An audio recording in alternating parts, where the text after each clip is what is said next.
기도해 주신 장로님과 성가대 감사드립니다.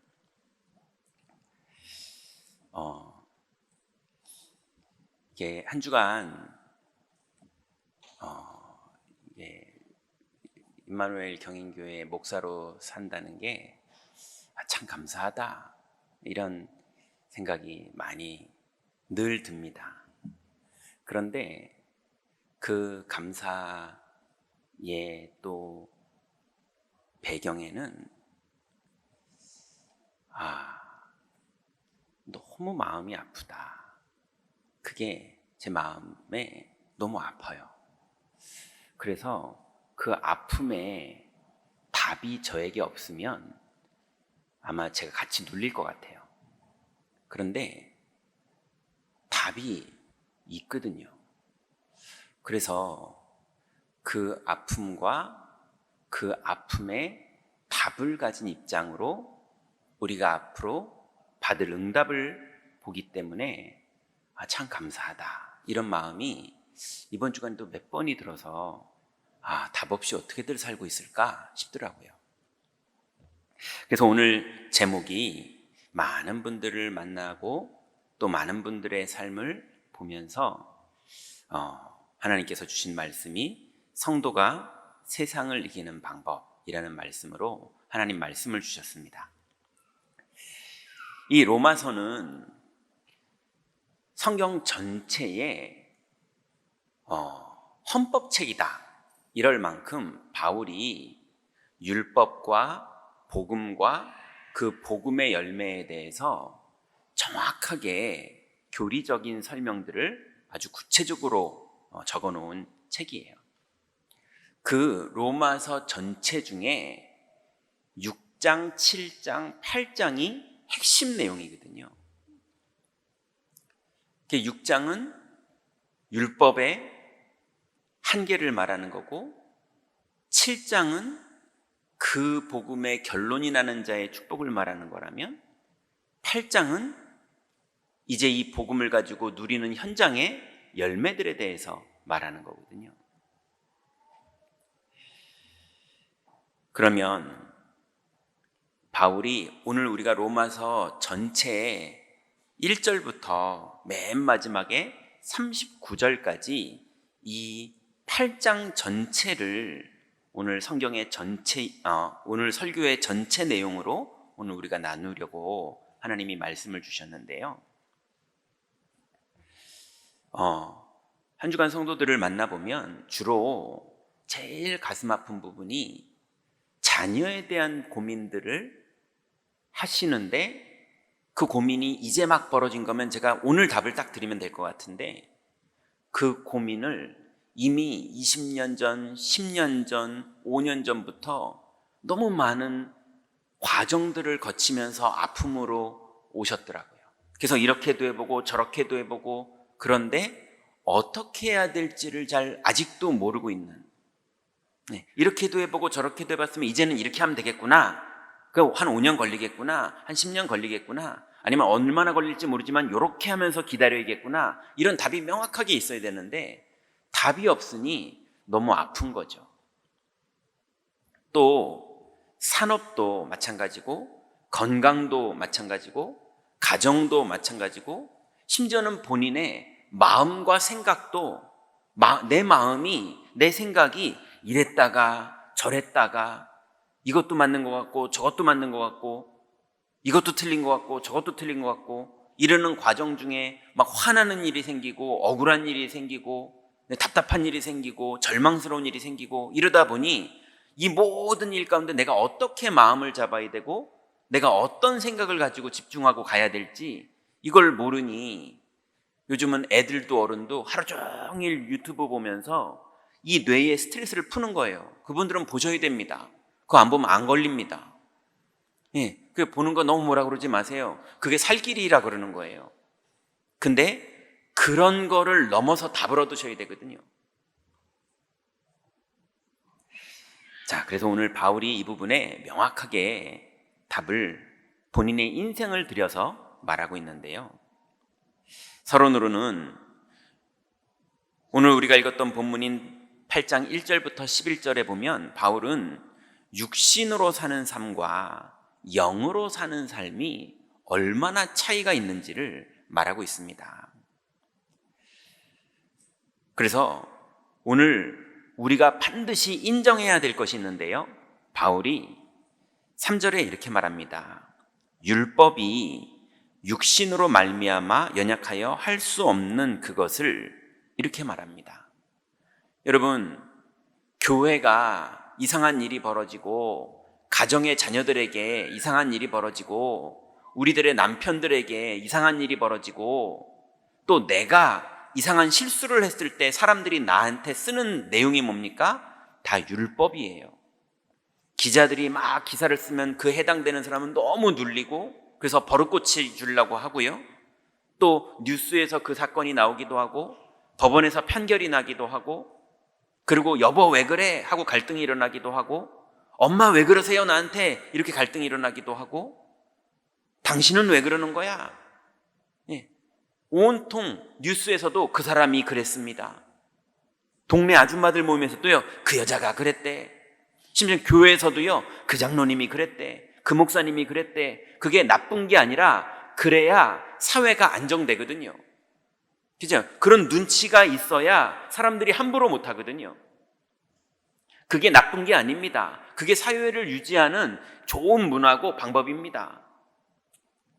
그런데 우리의 연약한 육신을 율법으로는 해결할 수 없다고 오늘 바울이 말합니다.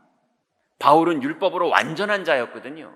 근데 자기가 그렇게 살아봤는데도 오호라 곤고한 자로다. 이 사망의 몸에서 누가 나를 건져내고, 내가 마음으로는 하나님의 법을 섬기는데 자꾸 육신의 그 법이 나를 사로잡아 오는도다.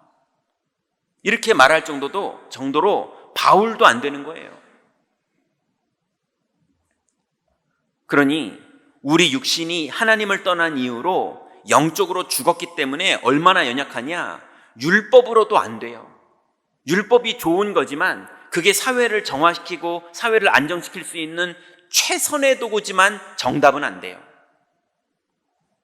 그래서 여러분, 가정에서 자녀들에게 끝내 아빠가 율법 쓰면 너 아빠가 화나면 큰일 나. 엄마들이 늘 하는 말이잖아요. 그러니까 엄마가 화낼 때 들어 이 말이잖아요. 낮은 레벨의 율법. 그러다 아빠가 막 화내시고 그러면 높은 레벨의 율법. 나중에는 경찰서 가서 데리고 오면 더 높은 레벨의 율법. 나중엔 판사가 판결 내리고, 나중에 최고의 율법이 뭐냐? 나 스스로 자살하는 거예요. 나는 이제 못 살겠다. 그래서 많은 정치인들이 나중에 다 들키면 자살하기도 하고, 왜 그럽니까? 최고의 율법. 그러니 그 무서운 율법이다 보니 사람들이 율법으로 겁주기도 하고, 율법으로 안정되기도 하고, 강력한 율법을 쓰기도 하고, 웃으면서 율법을 쓰기도 하고. 제가 어린이들을 오래 사역해 봤거든요. 근데 어린이들을 어떻게든 믿음의 렘넌트요, 세계복음화 할 만큼 렘넌트요, 그 사이에 돈 많이 버는 사업가나 성공한 사람으로 키우기 위한 동기를 가진 엄마들이 기도 수첩을 시킬 때 이렇게 하더라고요. 자녀들한테 존댓말 쓰세요. 아유, 우리 렘넌트 왜 오늘 기도 수첩 안 하셨어요? 이게 율법인지 복음인지 잘 모르겠는 뉘앙스가 낮은 레벨로. 그러다가 기도 수첩 했는데요 하고 보여주면 줄 치면서 했었어야죠 그러면서 줄 다 요번엔 쳤는데요 그랬더니 진심으로 해야죠 이러면서요 끊임없이. 그러니 이게 복음인지 율법인지 모르겠지만 분명한 건 율법으로 뭔가 안정시키려고 하는 그게 사람이 쓰는 방법이거든요. 근데 그 율법으로는 육신으로 말미암아 연약하여 할 수 없다. 이렇게 바울이 말합니다. 그러니 여러분, 교회가 위기가 생길수록 믿음으로 돌아가고 기도운동으로 돌아가야 되는데, 교회는 위기가 생길수록 율법으로 더 강력해지고 극단적인 율법을 사용하는 경우들이 많이 생깁니다. 여러분, 가정에서도 자녀에게도 많은 일들이 벌어질 텐데, 오늘 결론부터 말하자면 율법으로는 절대 안 됩니다. 율법을 쓰지 말자는 얘기가 아닙니다. 대화해야죠. 건설적인 얘기를 해야죠. 뭔가 규모도 있어야 되니까 대화를 해야죠. 계획도 세워야 되고요. 그렇지만 그걸로는 안 됩니다. 그래서 오늘 우리 첫 번째로 결론 내야 될 게, 서론에서 말하기를 율법은 해답이 안 된다. 바울이 이렇게 말합니다. 오히려 그리스도의 영을 따라 행하는 자들에게 율법의 요구가 이루어지게 하심이라 그랬어요.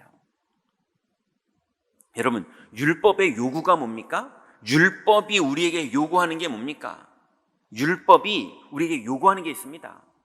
뭘 말하느냐? 너 하나님 만나야 되잖아. 너 성공하고 살아야 되잖아. 너 평안하고 행복하게 살아야 되잖아. 그러려면 너 의로워야 되잖아. 선해야 되잖아. 온전해야 되잖아. 율법은 계속 우리에게 요구하고 있는데, 그 율법의 요구가 율법으로는, 또 육신으로는 이룰 수가 없어요. 오히려 정죄를 당할 뿐이고요, 죄책감을 느낄 뿐이고요, 부족함을 확인할 뿐이고요, 안 되는 걸 확인할 뿐이에요. 그래서 로마서 3장 20절에 보니까 율법으로는 죄를 깨달음이라 이렇게 말했어요. 그래서 율법도 우리가 하나님 만나기를 원합니다. 근데 그 율법으로는 안 돼요. 율법도 우리가 행복하길 원하고 의롭기를 원하고 온전하기를 원하는데 율법으로는 안 된다고 성경은 말합니다. 그래서 율법으로 안 되다 보니 육신을 따르는 자들의 결과가 어떻게 됩니까?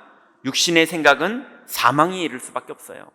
또 육신의 생각은 결국 하나님과 원수될 수밖에 없다고 말합니다.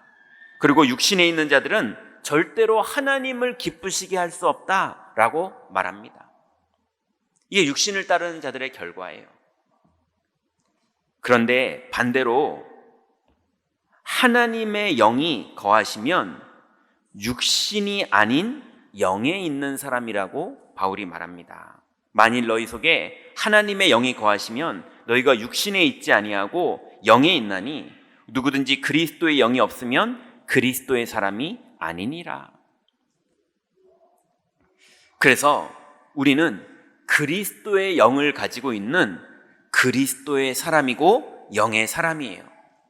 하나님의 은혜로 우리가 좀 육신적인 거에 빠져 있을지라도 우리는 영의 사람이에요. 신분이 바뀌어버렸어요. 사망에서 생명으로 옮겨버렸고요, 은혜로, 여러분의 정체성을 꼭 기억하시기 바랍니다. 은혜로 우리는 하나님의 자녀예요. 우리는 영의 사람이고 생명이 살아있는 사람들이에요. 그래서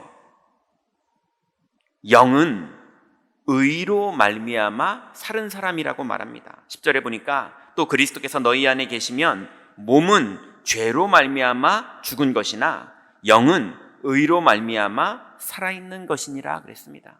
여러분, 혹시나 여러분의 몸은 이렇게 실수할 수 있고 우리의 몸은 이렇게 착각할 수 있고 우리의 몸은 잘못된 선택도 할 수 있고 우리의 몸은 옳은 선택도 할 수 있고 잘못된 선택도 할 수 있어요. 천국 전까지는. 그렇지만 영은 아닙니다. 영은 하나님의 영에서 바뀐 적이 없어요. 여러분, 구원받은 이후로 그리스도의 영 외에는 다른 영이 여러분을 지배하지 못합니다. 우리의 신분이 영에 속한 자예요. 그렇게 살아나게 됐어요. 그래서 이 하나님 자녀의 영적 변화의 축복이 얼마나 강력하냐면요, 11절에 보니까 그의 영으로 말미암아 너희 죽을 몸도 살리시리라 그랬습니다. 예수를 죽은 자 가운데서 살리신 이의 영이 너희 안에 거하시면 그리스도 예수를 죽은 자 가운데서 살리신 이가 너희 안에 거하시는 그의 영으로 말미암아 너희 죽을 몸도 살리시리라 그랬어요. 여러분, 오늘 이 말 꼭 기억하시기 바랍니다. 그리스도를, 십자가에서 죽으신 그리스도가 완전히 죽었어요. 하나님은 그걸 확인시키시려고 창을 찌르게 허락하셔가지고 물도 피도 완전히 쏟아서 의학적으로 사망 상태를 완전히 증거했어요. 그런데 하나님이 그리스도를 살리셨습니다. 여러분, 그 하나님이 그 살리는 축복을 여러분에게 사용하신 것 믿으시기 바랍니다. 여러분의 죽은 영을 살렸어요. 여러분, 죽은 영이 산다는 건 지구에서 일어나는 일이 아닙니다. 분명히 아담에게 정령 죽으리라 이렇게 말씀하셨기 때문에 그 말씀이 성취돼야 돼요. 근데 하나님이 은혜로 우리에게 죽은 영을 살리는 축복을 주신 거예요. 근데 여러분 기억하세요. 죽은 영만 살아나는 게 아닙니다. 여러분, 경제는 살아납니까? 안 살아납니까? 하나님이 죽은 그리스도를 살리셨는데, 죽은 우리 영을 살리셨는데 경제 못 살립니까? 우리가 지금 기복신앙으로 우리 경제 살아난다 이 얘기하는 겁니까? 그리스도가 어떤 분인지를 말하는 겁니다. 하나님의 살리는 능력이 무엇인지를 말하는 겁니다. 여러분, 우리의 가정, 우리의 자녀, 우리의 경제, 우리의 건강, 우리의 환경, 우리의 질병, 우리의 정신 문제, 우리의 마음 문제, 하나님의 영이 임하시면 살아나는 거 믿으시기 바랍니다. 우리가 자꾸 하나님의 능력을 제한하시면 안 돼요.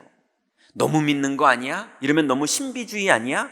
그건 기복신앙하는 사람들이 그렇게 극단적인 신비주의를 하는 거지, 우리는 하나님을 믿는 거예요. 하나님은 믿으셔야죠.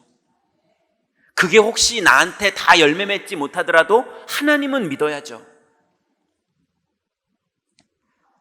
하나님은 우리의 죽은 몸도 살리시는 분인 줄 믿으시기 바랍니다.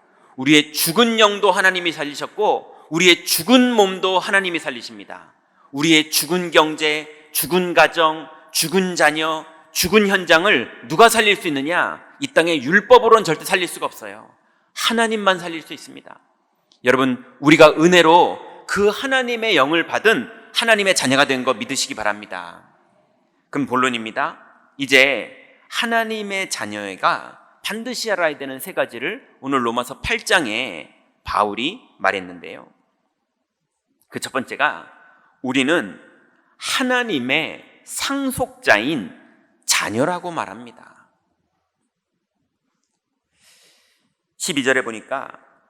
12절부터 보니까요. 그러므로 형제들아, 우리가 빚진 자로 돼 육신에게 져서 육신대로 살 것이 아니니라. 우리가 빚진 자라고 말합니다. 어떤 빚진 자입니까? 하나님의 은혜의 빚을 진 자예요. 우리가 뭘 잘한 것도 없어요. 만약에 우리가 구원받는데 0.1%만이라도 여러분이 의를 행한 것 때문에 구원을 받을 수 있었다면 그건 대가죠. 우리가 구원을 따낸 거죠. 근데 여러분, 우리는 절대 구원받을 수 없었어요. 우리가 아직 죄인 되었을 때에 그리스도께서 십자가에서 죽으심으로 우리에게 대한 자기의 사랑을 확증하셨느니라 그랬어요. 우리가 하나도 잘한 게 없는 0.1%도 잘한 게 없는데 주님이 은혜로 여러분을 택해 주셨고 찾아와 주셨고 선택해 주셨고 구원해 주신 걸 믿으시기 바랍니다. 그 사망에서 생명으로 옮겨지는 죽은 영이 살아나고 죽은 육체가 살아나게 되는 이 엄청난 비밀을 그냥 은혜로 받은 거예요. 은혜로 주신 주님이 믿으라고 간구하십니다. 하도 안 믿으니까. 여러분, 이제 은혜로 받았으니 내 의 다 버리시고 그냥 은혜를 받아들이시기 바랍니다. 그래서 우리는 은혜의 빚진 자예요. 그래서 은혜에 빚 졌는데 어떤 빚을 졌습니까? 우리는 하나님의 자녀예요. 그걸 은혜라고 표현하기도 하고 우리 입장에선 양심이 있다면 빚이라고 표현하는 게 맞죠. 불빛 말고요. 채무, 공짜로 받았으니까요. 그래서 15절부터 16절에 보니까 너희는 다시 무서워하는 종의 영을 받지 아니하고 양자의 영을 받았으니 우리가 아빠, 아버지라고 부르짖느니라. 성령이 친히 우리의 영과 더불어 우리가 하나님의 자녀인 것을 증언하시나니 그랬습니다. 우리가 이제 여러분 하나님을 아빠라고 부를 수 있는 신분으로, 여러분은 아직 마음을 못 열었는지 모르겠지만 하나님은 마음 다 여셨고 허락하셨습니다. 하나님은 그렇게 알고 계시니 여러분은 하나님의 사랑에 마음문 여시기 바랍니다. 우리 아빠예요. 네, 믿으세요. 그래서 양자의 영을 가졌고, 그리고 성령님도 우리가 그분의 자녀인 것을 증언한다고 말했습니다. 근데 양자 정도로 말하지 않고요, 양자 넘어서 상속자라고 오늘 성경엔 말합니다. 17절에 보니까 자녀이면 또한 상속자, 곧 하나님의 상속자요 그리스도와 함께한 상속자니 우리가 그와 함께 영광을 받기 위하여 고난도 함께 받아야 할 것이니라 그랬습니다. 여러분, 우리가 그리스도의 상속자고 그리스도와 함께한 상속자고 하나님의 상속자입니다. 그럼 뭘 상속받았을까요? 적어도 성령이 내주하십니다. 자녀에게만 있는 일이에요. 성령이 인도하십니다. 그리고 성령으로 충만케 하십니다. 그래서 자녀에게만 가는 곳마다 사탄이 결박됩니다. 걸음걸음마다 하늘 군대가 동원돼서 자녀들을 섬기라고 보내는 영으로 심부름을 합니다. 그리고 자녀의 권세가 가는 곳마다 나타납니다. 그래서 여러분은 땅끝까지 이르러서 예수 그리스도의 증인입니다. 말하는 증인 말고 주님을 실제로 만난 증인. 적어도 그 상속자예요. 그래서 가는 곳마다 땅을 회복한다고 성경은 말했고요, 경제를 회복하고 자녀를 회복하고 가정을 회복하고 인간관계를 회복하고 건강을 회복하는 회복의 역사들이 가는 곳마다 벌어진다고 말합니다. 여러분, 이게 하나님 자녀의 성경에 있는 상속받을 내용입니다. 여러분, 하나님을 믿으시기 바랍니다. 하나님 나라에는 이런 일들이 많이 벌어집니다. 자, 두 번째로 우린 상속자인데요, 이 상속자들이 고난에 승리하고 하나님의 영광이 나타나는 것이 상속자의 축복입니다. 여러분, 하나님 자녀 앞에 고난은 당연히 나타납니다. 나타나지 않을 거라고 상상도 하지 마세요. 오늘 예배 끝나고 나가면 고난이 첫 번째로 먼저 찾아오는 사람이 제일 축복받은 겁니다. 맞아요. 여러분, 왜 금메달 따야 되는 올림픽 결승전에 화살을 쏘는 게 힘들까요? 그 대회의 중압감과 그 무거움에 집중하고 화살이 정확하게 날아가는 게, 그게 어려워서 안 되는 거잖아요. 그죠? 여러분, 정말로 우리가 상속자가 맞습니까? 해답이 있습니까? 그러면 고난이 축복이 되는 걸 이제 이해하시겠습니까? 아니, 그냥 동네 게임에 홈런 치는 거는 그 정도 영광밖에 안 돼요. 그죠? 근데 월드 시리즈에서 홈런을 치면 이거는 그형 동네 시리즈, 동네의 영광하고 다른 겁니다. 맞죠? 여러분, 답이 있는 사람들에게는 고난이 응답입니다.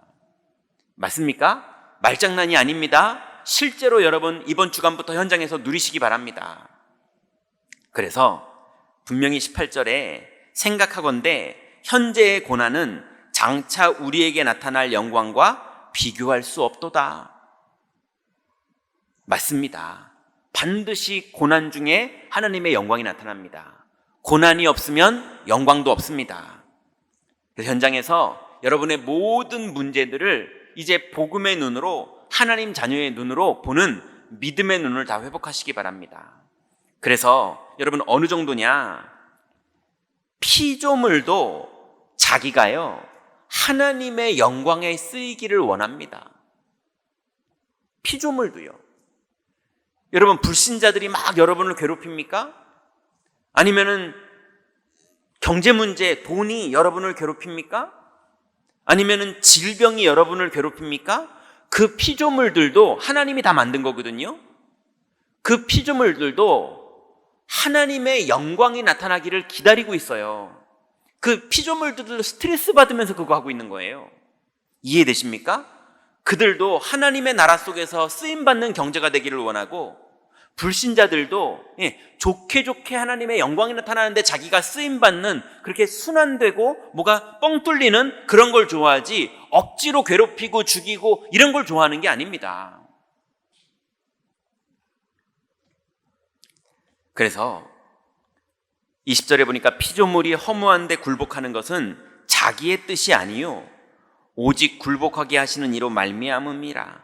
그 바라는 것은 피조물도 썩어짐의 종로로 탄 데서 해방되어 하나님의 자녀들의 영광의 자유에 이르는 것이니라. 피조물이 다 이제까지 함께 탄식하며 함께 고통을 겪고 있는 것을 우리가 아느니라 그랬습니다. 여러분, 흑암의 일에 경제가 쓰임받기를 그 경제라는 피조물도 원하지 않아요. 맞습니까?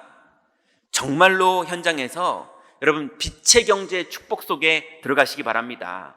그러면 우리가 복음화되고 우리가 믿음으로 사는 걸 피조물들도 원한다니까요. 여러분의 몸의 장기와 여러분의 마음과 여러분의 심장과 여러분의 뇌가 하나님이 기뻐하시는 일에 쓰임받기를 원해요. 그래서 살아나기를 원하지 불신앙하고 근심하고 눌리고 흉보고 율법 사용하고 이러기를 원하지를 않습니다. 여러분, 한 주간 여러분의 몸이 살아나고 여러분의 경제가 살아나고 여러분의 가정이 살아날 수밖에 없는 하나님 나라가 임하는 그 축복 속으로 다 들어가시기 바랍니다. 그래서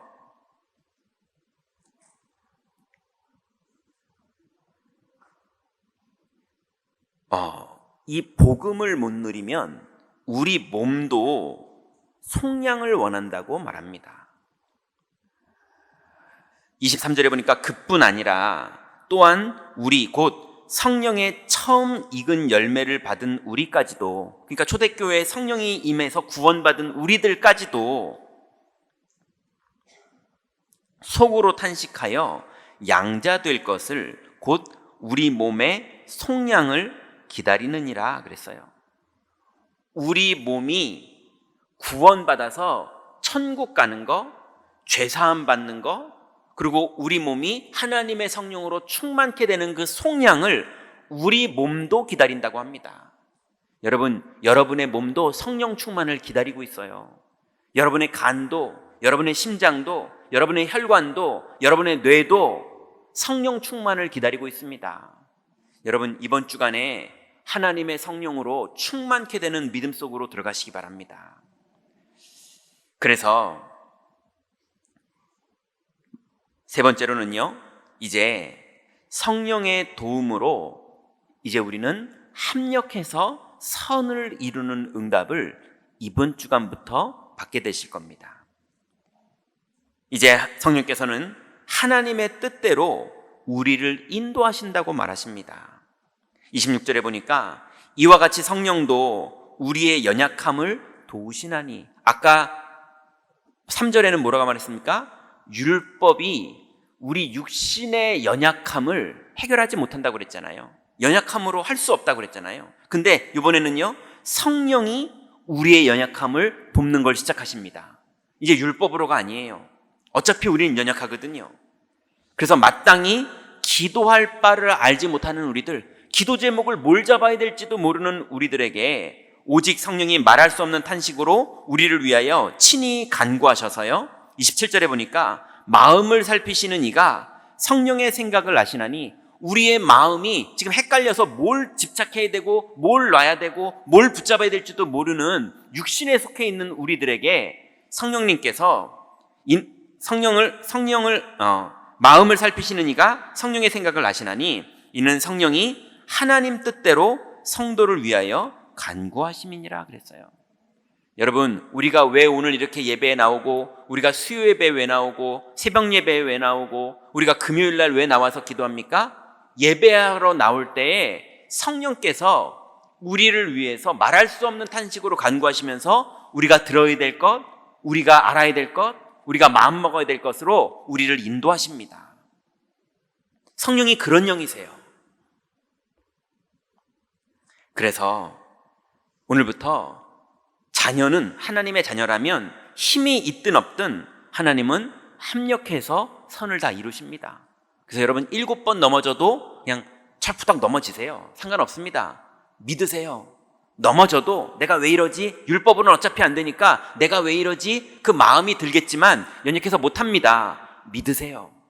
주님은 일으키실 거라는 걸 믿으시고 예수가 그리스도라는 걸 믿으시고 성령이 그래도 말할 수 없는 탄식으로 끊임없이 간구하시면서 연약한 나를 인도하시고 역사한다는 걸 믿으세요. 끝내 7번을 넘어지든 12번을 넘어지든 반드시 일어나게 됩니다. 여러분, 경제가 다 일어나게 되고 건강이 다 일어나게 되고 가정이 다 일어나게 되고 무엇보다 내 영혼이 답이 선명하고 분명한 영적으로 서게 되는 인생 되시기 바랍니다.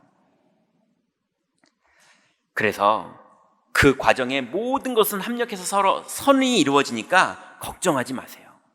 하나님은 끝까지 인도하시고 여러분 몇 번 더 넘어져도 아무 상관없어요.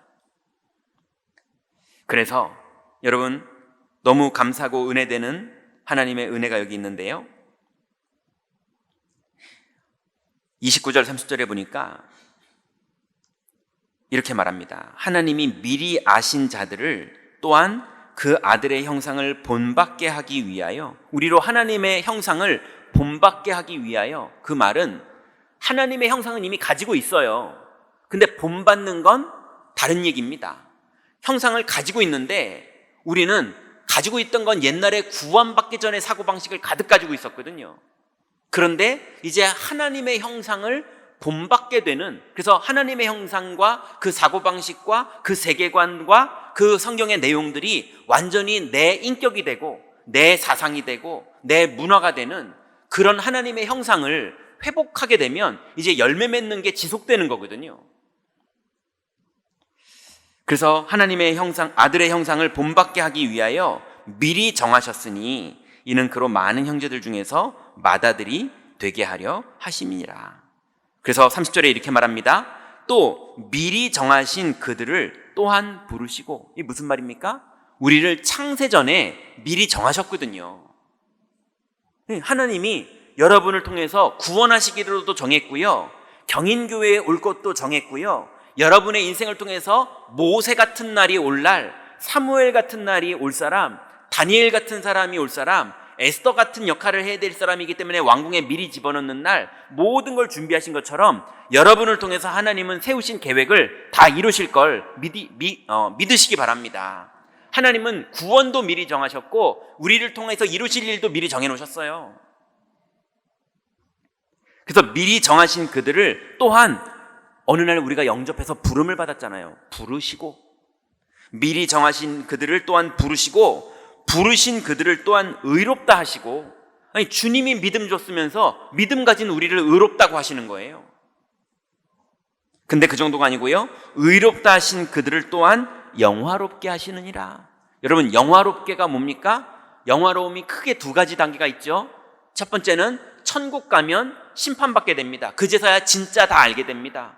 아, 천국이 진짜 있었구나. 아, 정말 하나님이 살아계셨구나. 정말 그리스도를 통해서 우리가 구원받았구나. 아니면 반대 사람들은요, 아이고 이럴 줄 몰랐네, 사실인지를 몰랐네, 다 그러겠죠. 슬피 운다고 그랬거든요. 그게 영화의 날이에요. 그런데 그 영화가 이 땅에서 이루어지는 영화가 있습니다.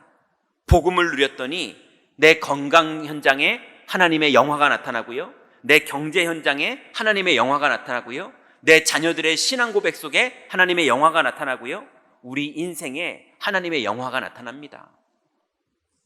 그래서 미리 정하신 그들을 또한 부르셨고, 부르신 그들을 의롭다 하셨고, 의롭다 하신 이를 또한 영화롭게 하셨느니라. 여러분, 이 하나님이 주신 세상을 승리하는 방법을 여러분 오늘부터 사용하시기 바랍니다. 결론 맺습니다. 결론, 끊을 수 없는 하나님의 사랑, 이건 끊어지지 않아요. 그러니까 이제는 받아들이세요. 첫 번째로, 하나님의 사랑 받은 우리들을 대적할 자가 없다. 성경은 이렇게 말합니다. 그런즉 이 일에 대하여 우리가 무슨 말하리요? 만일 하나님이 우리를 위하시면 누가 우리를 대적하리요?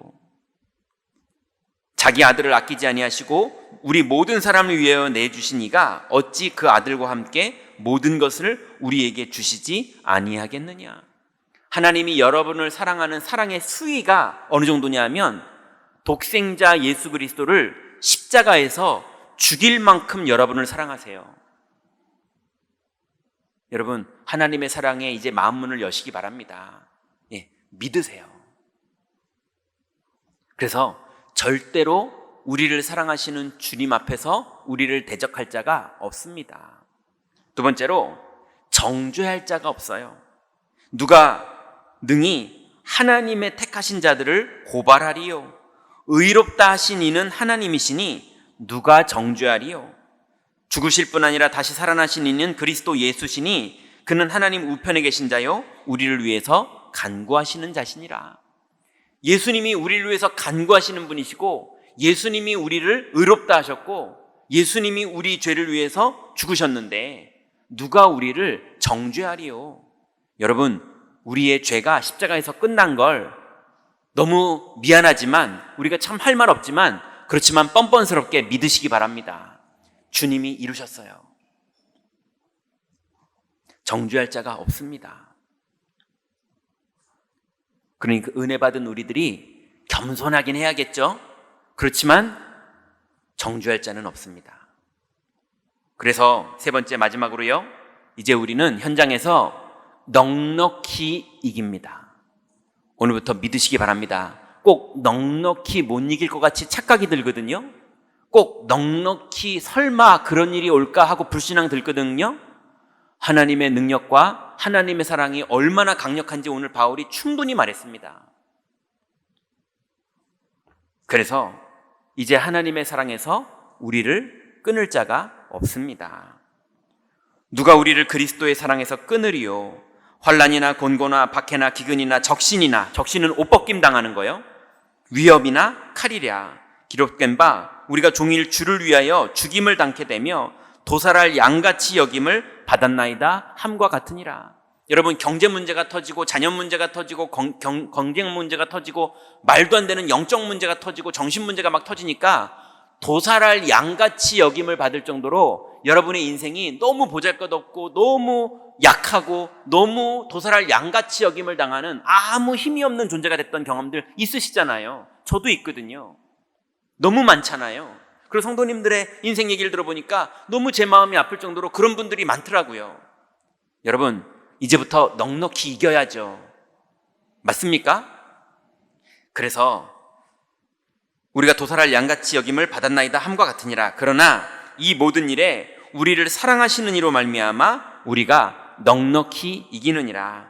내가 확신하노니 사망이나 생명이나 천사들이나 권세자들이나 현재일이나 장래일이나 능력이나 높음이나 깊음이나 다른 어떤 피조물이라도 우리를 우리 주 그리스도 예수 안에 있는 하나님의 사랑에서 끊을 수 없으리라. 여러분, 하나님이 여러분을 사랑합니다. 하나님은 여러분을 향한 계획을 다 이루실 겁니다. 어떤 고난이 와도 거기에 헷갈려서 동요되지 마시고 믿음으로, 믿음의 눈으로 현장을 보시다가 하나님의 말씀이 성취되는 그 믿음의 여정으로 세상을 이기시기 바랍니다. 한 주간 이 하나님의 약속 안에 거하에 있으시다가 약속이 성취되는 그 자리에서 증인 되시는 그 응답 누리시기 바랍니다. 기도하겠습니다. 하나님 감사합니다. 이제 우리 성도가 되어서 세상을 이기는 방법을 주신 주님께 감사를 드립니다.